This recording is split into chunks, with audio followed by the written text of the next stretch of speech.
Now, WJC's Purple Playbook, brought to you by M&T Bank. And welcome into Purple Playbook. I'm Alex Glaze, joined as always by two-time Super Bowl champion Torrey Smith. The voluntary portion of the offseason is officially behind us. The Ravens wrapped up OTAs this week. They get closer to the real thing, and I love it because our conversations kind of end and you start focusing on the real. Everyone's going to be there. Lamar will be there. The entire roster will be there going into mandatory minicamp. I'm anxious to see how much the team has grown. You see the culture. You can literally see it visibly from what they show, which has been a great change, and I'm excited about this team this season. You say Lamar's going to be there. Lamar's been there. I know you don't want to admit it yeah, yet. Lamar's been there. Lamar Lamar's has been awesome. there. Hey, it's amazing to spend an offseason, and we haven't talked about Lamar not being there. Listen, it's beautiful in Baltimore. The weather's great. The Ravens are even better right now. Yeah, well, we're putting OTAs behind us in the rear view now. For the past couple of weeks, the Ravens have been building that chemistry. Jesse Minter and his staff have been working so hard to put together and build. Lamar Jackson, obviously a big part of that. And we heard from Zay Flowers this week about just the culture that's being built. And we got kind of a peek of how players are feeling about new offensive coordinator Declan Doyle, who Anthony Weaver calls a genius. And it sounds like Zay Flowers agrees with him. He got the same mentality as us. Like, he ain't playing, but he a dog, though. He like, you could just get that vibe from him. He's just, he ready to go. He ready to dial it up. He want the offense to be the best offense in the league, and that's how he coach it. He got stuff that I've never seen, and, like, plays and routes and, like, stuff to help you get open. And he teach you in a certain way where you remember the plays where it's not too much stress on you, but he give you a lot. And he talk fast, too. So it's like, I'm like, hey, coach, chill. But he a genius, though. I love it. We've been loving it so far. There's so much to break down there, but one thing stood out to me there is just the way that it sounds like Declan is teaching the guys, right? Just throwing a lot at them, but it sounds like they're responding and they're receiving and absorbing that information as well. Just kind of what does that tell you maybe about how he's approaching, this role? Oh, man, I love it. First of all, when you're getting rave reviews from your star player, that's a big deal. Shows trust there. What I love is people tend to forget that coaches are teachers. And sometimes you could be so smart that you don't have the ability to communicate. Clearly, that's not the case. And what I do love about it, being and remembering how complicated plays can be, he has the ability to communicate and to simplify things, which is a skill.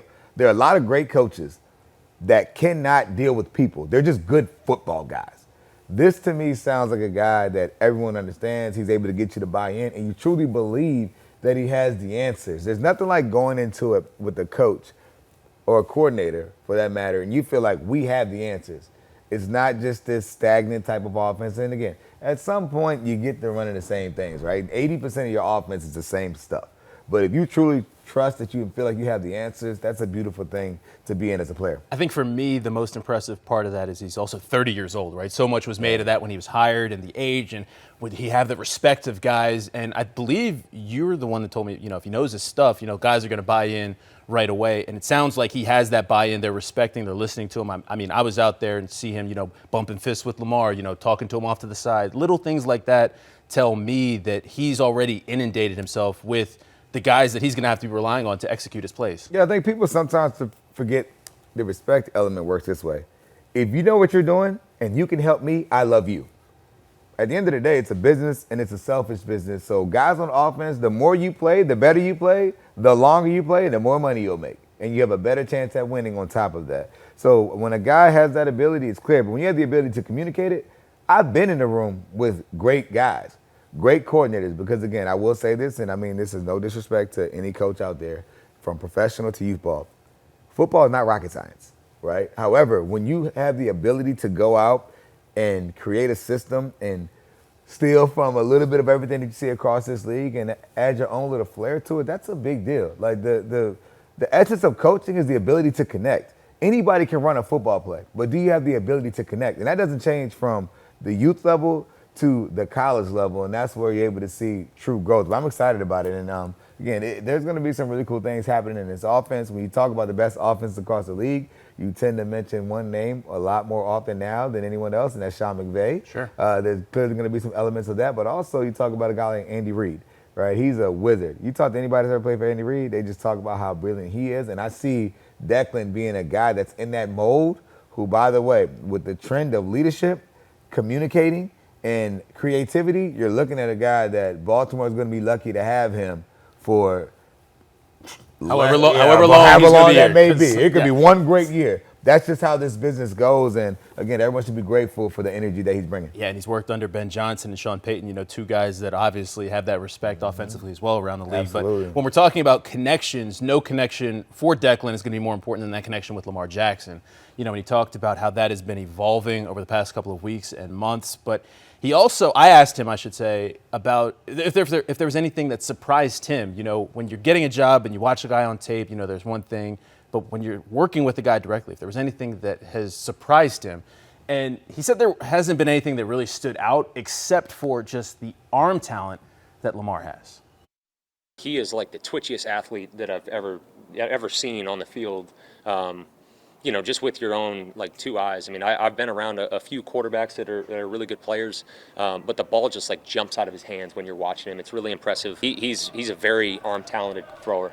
And that's something that you don't really, you get some appreciation for it to be able to watch it on tape, but anytime you get to see a guy throw live, that's really where it pops to you. So, I mean, even just the arm talent is something that has even jumped out to him. Obviously, that Lamar can spin it a little bit, but just from what we've known about, Lamar and relationship building and how this takes, what do you expect realistically for this relationship between Lamar and Declan? I expect it to go well. I mean, I think Lamar kind of gets a bad rap sometimes from the media because his body language is nonchalant. It seems like he may not be interested just because of his natural body language. But if you know Lamar, no one wants to win more than Lamar Jackson. No one wants the Ravens to win more than Lamar Jackson. So he's going to do everything in his power to help it go for this team. He's not selfish at all. Right, which is something that I think is important to note because, again, the quarterback position, you tend to think, hey, he's going to operate this certain way. He's going to do what he thinks is best for this team. Now, I will tell you this, quarterbacks are probably the only guy on the team who can kind of say, hey, I want this, I want that. And I think he's comfortable with who he is as a leader with crafting the vision that they have for this team and bringing his natural tools to it. But, again, with Lamar's your quarterback, I could go be the offensive coordinator right now and we can go put up some star numbers. When you add a brain and a relationship like that together that you have with Declan Doyle, it's going to be an amazing combination. And again, Lamar's going to thrive from this situation. And before we go to break, I did want to ask you, because Declan did mention how he's been challenging guys and throwing a lot at them during OTA, which is usually not a period during the offseason where you're calling it. Do you like that approach, and kind of what does that tell you? I mean, I know everything is new for these guys, but what does that tell you about maybe how they're approaching this season with so much new? It's pretty standard, right? The goal of the offseason is to figure out what you do well and try to dial in on that. While having all of these extra reps, you take full advantage of what your players see well, but really for your quarterback being present, what he sees well. And it helps you cut down some of those things. Now you figure out what your base is going into camp, and you really work on it from there, because people forget, camp is only going to be about a couple of weeks of real good work, right? Now it's about dialing in and starting to prepare for the real thing. And that's why with Lamar being there, you're going to be able to speed up that process. Absolutely. All right, we're going to take a break. When we come back, we are going to talk about Zay Flowers and his future here in Baltimore. There's a big week for wide receivers to get paid. Is Zay's payday coming soon? We're going to break it all down when Purple Playbook continues. This is the Purple Playbook, brought to you by M&T Bank. The winning prognosis, brought to you by LifeBridge Health. Care bravely. And welcome back to Purple Playbook. Alex Glaze, joined as always by two-time Super Bowl champion Torrey Smith. It was a big week for wide receivers. We saw a couple guys get paid. So now, of course, the question is, when is Zay's payday coming? We know that the Ravens picked up his fifth-year option earlier this offseason, and Zay was asked earlier this week if he believes that his future is here in Baltimore.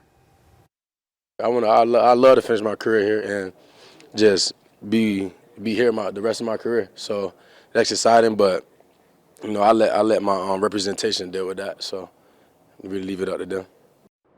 All right, so Zay's going to let the agents do the work behind the scenes. But Drake London got paid earlier this week, 4 years, $141 million. That puts him at a little over 35 annually. I think that kind of sets the framework for maybe what we can expect for a Zay Flowers deal. I know, Drake's obviously played more, but the production is about about equal to Zay. Does that make sense to you? Yeah, I think Zay's going to be in that area, and I think it's not about the Ravens figuring out what that right number is, because the production is what the production is. And the number's only going up. Right, it's only going to go up each and every year. So the incentive is to get it done now, but we also know how the Ravens operate. I would be very surprised if it happened, but it's very possible. That window before the season is there. But I will tell you this, if it doesn't happen during camp, it's not going to happen until the offseason, because that's just not how things work around here. But in Zay's case, Zay's production is there. The leadership ability has been there. He is one of the faces of this organization. He does an amazing job in the community. Sure. And again, when you talk about him, I think Zay gets discriminated against because of his size, right? I agree. If Zay was 6'2", people wouldn't be complaining about the number he's going to demand, but you have to look at his production. I think there's also something to guys that maybe play a little more inside, right? Because you think those big contracts go to the outside guys, where the game right now, look at a JSN. He plays a little bit of both. You know what I mean? The inside game and the matchup game is kind of where offensive coordinators, I think, are finding those mismatches and taking advantage of. Yeah, you can't punish a guy for what he's doing, because when I watch Zay, I watch him getting open wherever he is. Sure. So it simply doesn't matter. You're paying for the production. If Zay's giving your offense this much, and by the way, his numbers could be even higher than they are right now, right? There's opportunities that may be missed, and there's just times had a where couple games without Lamar. Right, you know what I mean? So he's a guy that you know what he's going to bring. His size has not stopped him from being on the field. He's had a few injuries, but those were real deal injuries that you could physically see with your eyes how it happened, right? So that's just playing football. I think he's a guy that you should lock up long term, and the way he plays and the energy he brings, he's a Raven for sure. I'm interested because I think that we could see a deal get done this offseason. Am I crazy for thinking no, that? I think it's very possible. I think that it is. I think that the Ravens might have learned something by maybe playing long ball with some guys, especially when you lost like a Tyler Linderbaum this year, right? I know that they didn't pick up his fifth-year option, but I don't think anyone expected that to go the way that it did. You don't want to lose guys that you kind of view as cornerstone pieces of your franchise, So I think that it'd be probably in the Ravens' best interest to get a deal done sooner. Absolutely, but it makes it easier for Lamar. Lamar's a receiver.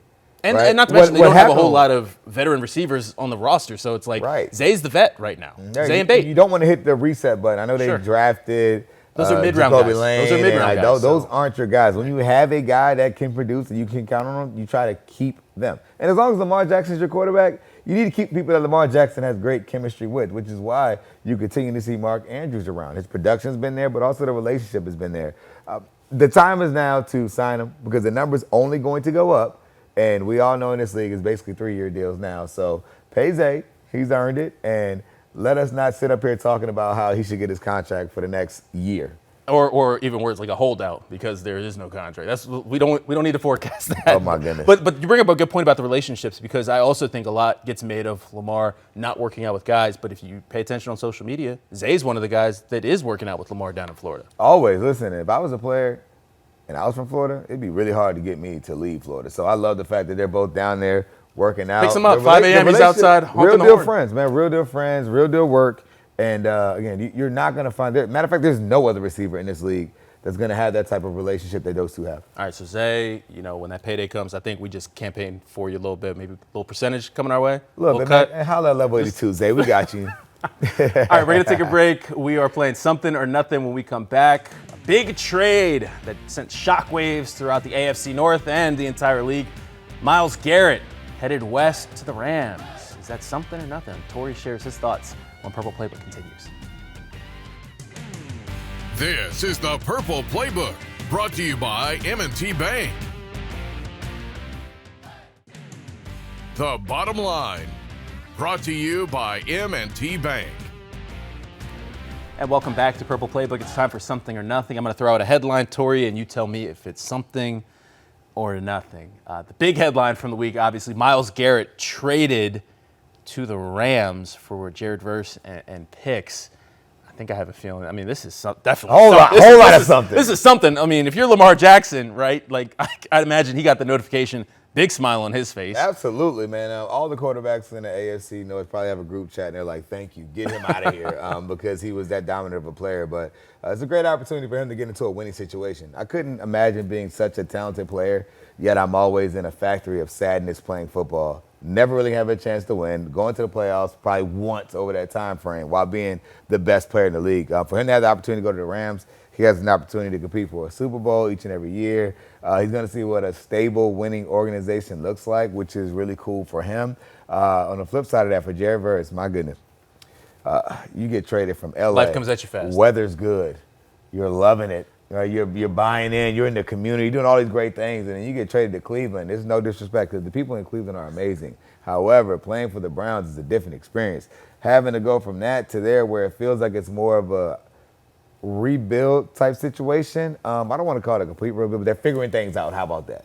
And when you go from the opportunity where you're competing for a Super Bowl to that's a tough pill to swallow. However, he's a solid player that's coming to this division, but he's not better. He's not better than Myles Garrett leaving. And you don't need to lie to the people. Cleveland is trash. I lived in Toledo. I've been to spend a lot of time in Cleveland. I had a great time. People in there are nasty. Cleveland. They're bitter, and you know why? It's because of the lake effect. I couldn't figure it out for the first couple of years why people in Ohio were so mean and bitter. It's because of the lake effect. It's so cold. You really feel like that? Yes, that's how I feel. Here's the thing. I went down there in the spring one time. Joe Hayden. Go in the winter. You'll see people are nasty. I had no desire to do that because every time we go there for a football game, I get mad. Cold weather. That's why people are exactly. Yeah, but they're from there. And That's why they got them ugly dog masks on. They're out there acting crazy. But yeah, I mean, Cleveland. Cold air's not good for your skin. To the people in Cleveland, I know y'all still mad about the Raven stuff. However, I loved my time in Cleveland. The restaurants were good, and it was way better than what I thought it would be hanging there for a few days. Nah, Cleveland's trash. And to go from LA to Cleveland, tough break there. But, awful. The second story that came out of this too, that I got to ask you if it's something or nothing. Aaron Donald potentially coming out of retirement now. Is that something or nothing? I don't think he's coming out of retirement. No one looks more comfortable being physically fit than Aaron Donald, like as in he could literally play tomorrow if he wanted to. But there's a salary cap. You have to work these things out number-wise, but I guess if I had a chance to work it out with those two, I would kick that can to the next century to get those two on the field at the same time. But Aaron Donald, the way he's been, it seems like he's comfortable being retired. But again, stranger things have happened. He's in great shape right now. He is. Someone from CBS Sports caught up with Donald and asked him when he was next to his wife if he was coming back, and he just kind of looked, and then you could see the look at her face, and he just said, "No, I think I'm good. My time has passed, you know." But I don't know if I believe him. I don't know. It's tough. Here's the thing, though, that makes it hard for us. That's a contender. He has about a month to figure it out, but he works out all the time. 35? Yeah, but he's still in great shape. Sure. I just saw him about 2 months ago. If you told me he retired, I wouldn't believe you, right? He's literally only a few weeks away from it, and all he's essentially missed is an all season, right? Season, but he missed an all season. He can easily come back if he wants to, and that would be extremely dangerous for the NFC West if he did. All right, last one for you. Got to throw it out. We got to talk about your Eagles. A.J. Brown. Seems like that saga finally ends, right? Finally gets traded to the Patriots. No surprise to anybody here. A fresh start for A.J. Brown. Is that something or nothing? It's something. It needed to happen. I think it needed to happen for all parties. I think Philadelphia is a place where the media and the fans can be, what's the appropriate word to say? Extremely tough, right? So when you kind of reach that point where it feels like you're consistently fighting and, you know, you may have done some things that have triggered it, but at the same time, you know, you've been a guy that's been competing, giving your all. Sometimes a change of scenery works best for everyone. And there's just too much negativity around the team that has a chance to win the Super Bowl each and every year. So I think you have to fix the culture a little bit, and that relationship was destined for months, and everyone's known it was a secret that that trade was going to happen. But I'm excited for A.J. Brown. A.J. Brown's a great guy. You won't hear teammates say that, you know, he's a bad guy. He's a receiver that is from the 90s that happens to play in 2026, and that's really the biggest deal. And bad news for the AFC, because the team that just won the conference last year, Drake May, finally got himself a true number one receiver. Going to be interesting to see how that offense evolves around AJ. And it also seems like, did that trade happen in the morning and then he's at OTAs? Was it that day or the next day? He had him in sit. It felt like I saw him out there with his pink clips like immediately. He was already ready to roll. And again, people forget Stephon Diggs had over 1,000 yards last year. Stephon Diggs played limited snaps. He wasn't out there as much as A.J. Brown will be. A.J. Brown will have a big season playing in that conference. And the Patriots, I do say this all the time, they had the Dolphins and the Jets in their division. they're going to be in the exact same situation. That's the Patriot way. Let me hate on the Patriots for a little bit. That's exactly how, for Tom Brady for so long, they were able to be in great playoff position because their division stinks. So you add A.J. Brown, and now you're going to put yourself in a position to really control it.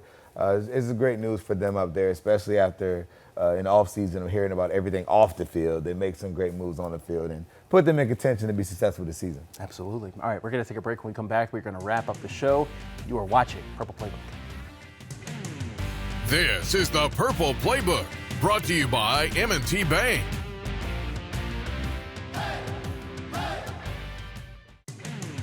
Now, WJC's Purple Playbook, brought to you by M&T Bank.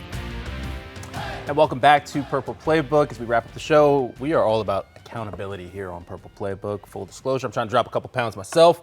I know you just went to New Orleans. You were talking about a weigh-in. You know, when you come back, you know, you got all the crawfish and the, you know, seafood boils, whatever else. The grilled oysters, did you weigh yourself in? And how? I did weigh myself in, and the damage wasn't bad, but there's a secret to it. Going into it, I couldn't eat any fried foods or, basically any fried foods. So I avoided fried foods. Okay. And then breakfast, we kind of got a later start each day. So it's kind of like I fasted a little bit. But everything from afternoon to dinner was egregious. I could have been arrested for how much I ate. But it was a beautiful time. I enjoyed it. We had go down to New Orleans. We run Jacoby Jones Camp in his memory. Had a great time seeing a bunch of old teammates. Brian Hall was down there. Andre Johnson came over from Houston, Hall of Famer there. So it's a great celebration at Jacoby, and it reminds me, New Orleans is a place that I love, but to be there, it reminds me a lot of good memories of that Super Bowl time and keeping Jacoby's legacy alive. Awesome. Really cool that you go down there with some of your former teammates and then friends at Jacoby who work down there every year and get that going. All right, that's going to do it for this week's Purple Playbook. For two-time Super Bowl champion Torrey Smith, I'm Alex Glaze. We will be back next week. Have a good night.